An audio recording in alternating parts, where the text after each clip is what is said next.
السلام علیکم ورحمۃ اللہ وبرکاتہ۔ آپ دیکھ رہے ہیں channel learning with Ibrahim. Welcome back to part 3 for our series on the life and teachings of حضرت محمد صلی اللہ علیہ وآلہ وسلم۔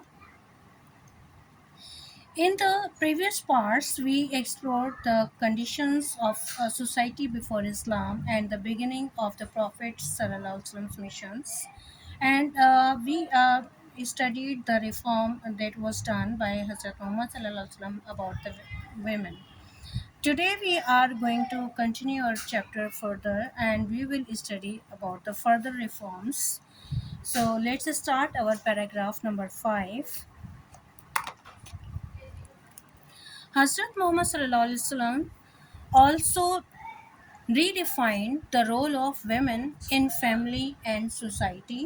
حضرت محمد صلی اللہ علیہ وسلم نے خاندان اور معاشرے میں عورتوں کے کردار کی نئی تعریف کی۔ His matrimonial life served as an example of mutual respect and partnership.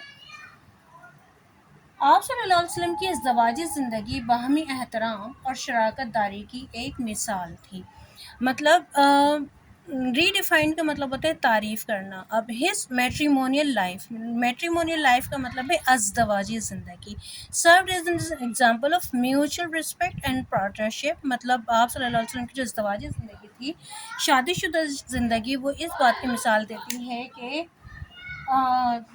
جو آپس میں شوہر اور بیوی کی آپس میں مطلب شوہر بیوی کی عزت کرے گا اور بیوی جو ہے وہ شوہر کی عزت کرے گی۔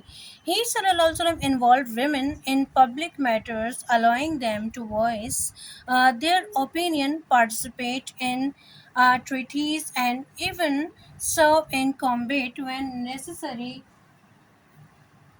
تو آپ صلی اللہ علیہ وسلم نے خواتین کو شراکت داری آپ صلی اللہ علیہ وسلم نے عورتوں کو عوامی معاملات میں شامل کیا۔ مطلب جو عوامی معاملات میں شامل کیا کہ صرف گھریلو ہی نہیں بلکہ باہر کے معاملات بھی خواتین دیکھا کرتی تھیں، جس سے وہ اپنی رائے کا اظہار کر سکیں۔ جیسے اگر معاہدے ہیں، جیسے جنگی معاہدے ہیں، اس میں بھی ازواج مطہرات بھی اپنی رائے دے دیا کرتی تھیں، اور کچھ صحابیات تھیں جنہوں نے جنگوں میں حصہ لیا تھا۔ تو اور ضرورت پڑنے پر جنگوں میں خدمات انجام دے سکیں۔ کامبیٹ مینس جنگ، وین نیسیسری، اور جب ضرورت پڑے تو وہ جنگ میں بھی حصہ لے سکیں۔ ٹریٹیز کا مطلب ہے معاہدے، پارٹیسپیٹ ان ٹریٹیز، معاہدوں میں شراکت داری، and even serve in combat when necessary, اور جنگ میں حصہ لے سکیں کہ جب ضروری ہو۔ Orphans were very helpless in the time before Islam، اور جو یتیم تھے وہ اسلام سے پہلے کے دور میں یتیم بہت بے بس اور لاچار تھے۔ ہیلپ لیس، یہ بے یار و مددگار، یا لاچار یا بے بس۔ حضرت محمد صلی اللہ علیہ وسلم said that those who care for orphans، آپ صلی اللہ علیہ وسلم نے کہا کہ جو شخص یتیم کی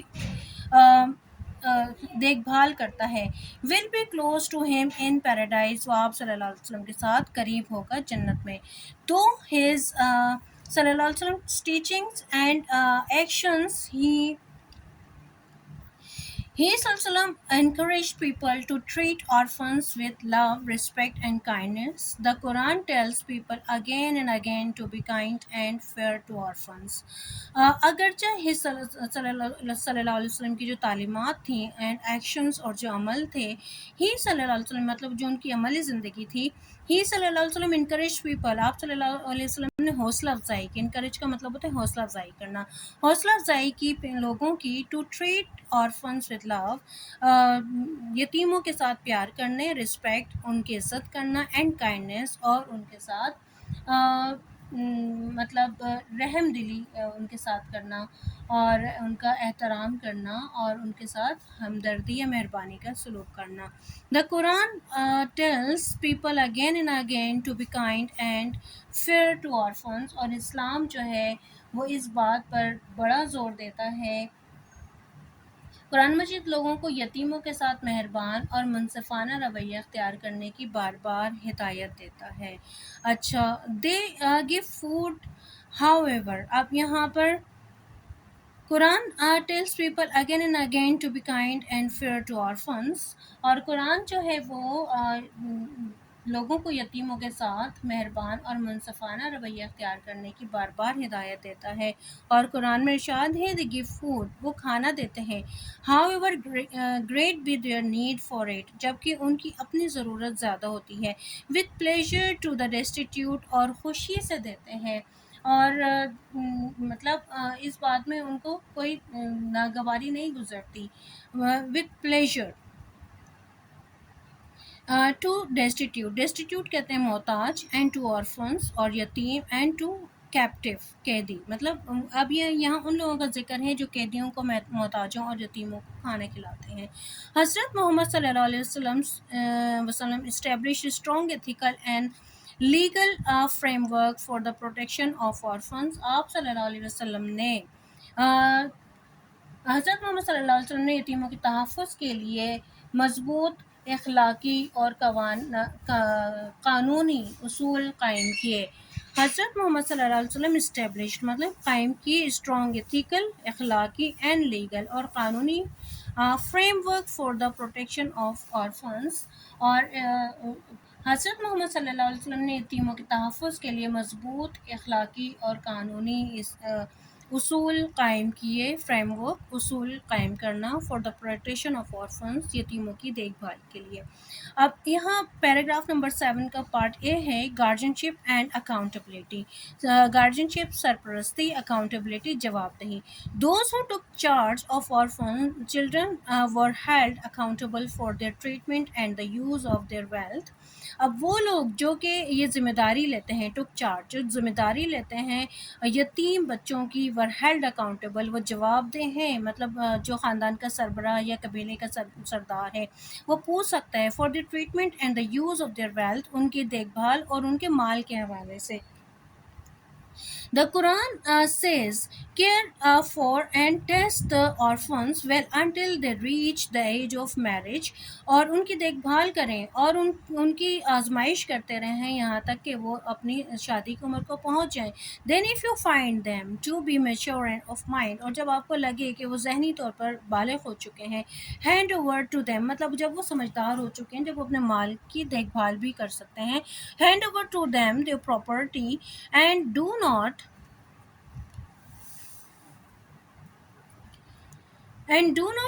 consume it by wasteful spending.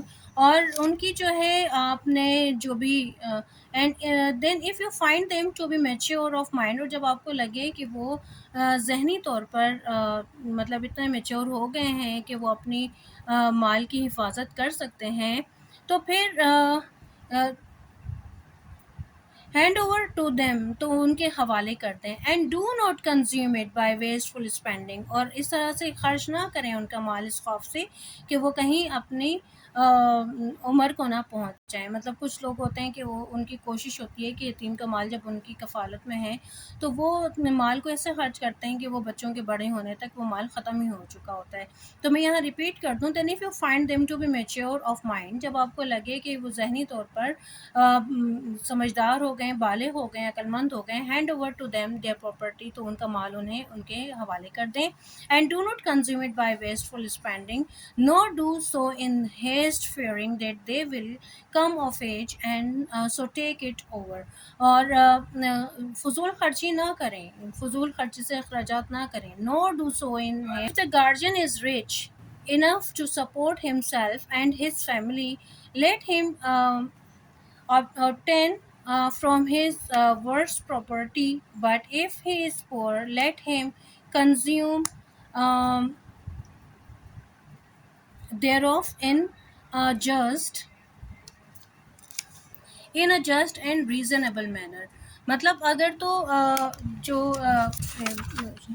ہے جو شخص اس کو کر سکتا ہے، مطلب اس کو ضرورت نہیں ہے، اینڈ لیٹ ہم ایبسٹین، مطلب اگر تو وہ اور مناسب طریقے سے کھائے، اور جب تم ان کے مال ان کے حوالے کرنے لگو تو ان پر اور یتیموں کی آزمائش کرو اور کرتے رہو یہاں تک کہ وہ نکاح کی عمر کو پہنچ جائیں. پھر اگر تم ان میں سمجھ لو سوجھ بوجھ سے محسوس کرو تو ان کا مال ان کے حوالے کر دو، تو اور اسے فضول خرچی اور اس خوف سے جلدی جلدی نہ کھاؤ کہ وہ بڑے ہو جائیں گے۔ اور جو شخص مطلب مالدار ہو، وہ یتیم وہ مال یتیم سے بالکل بچے، اور جو فقر محتاج اور وہ مناسب طور پر کھا لے۔ اب یہاں پر ہے if the guardian is rich، اگر تو جو کفالت کرنے والا ہے وہ مالدار ہے، تو انف ٹو سپورٹ himself، اور اس کے لیے کافی ہے کہ وہ اپنی مطلب خود سپورٹ کر سکتا ہے۔ لیٹ him abstain مطلب وہ بچے فرام his words property، جو یتیم کے مال سے، but if he is poor، لیکن اگر وہ غریب ہے تو let him consume thereof in a just، تو وہ اس کو استعمال کر سکتا ہے ایک مناسب طریقے سے، and reasonable manner when you hand their property over to them، اور جب تم ان کے جو مال ہیں وہ ان کے حوالے کرنے لگو، there do witness on their behalf، تو اس کے اوپر گواہ بنا لو۔ God اللہ سبحانہ و تعالیٰ suffices as one who reckons and settles the accounts of his servants، اور مناسب طریقے اور بچے یتیم کے مال کا غلط استعمال کرنا یا اسے ہڑپ کرنا بڑا گناہ قرار دیا گیا ہے۔ قرآن مجید خبردار کرتا ہے، بے شک جو لوگ یتیموں کے مال ناحق کھاتے ہیں وہ اپنے پیٹوں میں صرف آگ بھر رہے ہیں، اور عنقریب وہ دہکتی ہوئی آگ میں داخل ہوں گے۔ اب یہاں میں یہ ریپیٹ کروں گی، when you hand their property over to them, جب تم ان کے مطلب مال ان کے حوالے کرنے لگو، you hand their property over to them ہی let there be witness on their behalf, تو جب آپ مال حوالے کرنے لگیں تو اس کے اوپر گواہ بنا لیں۔ God Allah suffices as one who reckons and settles the accounts of his servants۔ God suffices as one who reckons and settles the accounts of his servants، تو اللہ تعالیٰ جو ہے وہ حساب لینے کے لیے کافی ہے۔ پھر ہے prohibition of exploitation، اور استحصال کی ممانعت، مطلب اس کے ساتھ بدسلوکی نہ کی جائے۔ misusing of grabbing and orphans property، یتیم کے مال کا غلط استعمال کرنا یا اسے ہڑپ کرنا بڑا گناہ قرار دیا گیا ہے۔ قرآن مجید خبردار کرتا ہے، the Quran warns، خبردار کرتا ہے، surely those who consume the property of orphans، اور wrongfully غلط طریقے سے جو کہ یتیم کا مال ہڑپ کرتا ہے، certainly they consume a fire in their bellies، تو وہ یقینی طور پر اپنے پیٹوں میں آگ بھر رہے ہیں، and soon they will be roasting in a blaze the like or of which you have never seen, and the degree of whose intensity none knows except God اللہ سبحانہ و تعالیٰ۔ اور بے شک جو لوگ یتیموں کے مال ناحق کھاتے ہیں وہ اپنے پیٹوں میں صرف آگ بھر رہے ہیں، اور عنقریب وہ دہکتی ہوئی آگ میں داخل ہوں گے۔ اور پھر ہے part C, encouragement of care, he صلی اللہ علیہ وسلم I am the one who looks after I am the one who looks after an orphan will be together in paradise like this، اور آپ صلی اللہ علیہ وسلم نے کہا کہ جو شخص ایک یتیم کی کفالت کرتا ہے تو وہ ساتھ ہوگا جنت میں اس طرح، and held up two fingers to illustrate closeness، اور آپ صلی اللہ علیہ وسلم نے اپنی دونوں انگلیوں کو بالکل ملا دیا، مطلب آپ صلی اللہ علیہ وسلم نے اپنی دونوں انگلیوں کو ملا کے کہا کہ وہ میرے ساتھ اس طرح سے جنت میں ہوگا۔ صحیح البخاری۔ آج ہم نے پیراگراف نمبر 5 6 اینڈ 7 کیا. Paragraph number 7 was very long. So today we'll just do these three paragraphs 5 6 and 7. Hopefully that these videos will be helping you out in your studies. So don't forget to subscribe, like and share with your class fellows. السلام علیکم ورحمۃ اللہ وبرکاتہ. اور آپ اپنا بہت سا خیال رکھیے گا. صلی اللہ علیہ وآلہ وسلم. اللہ حافظ.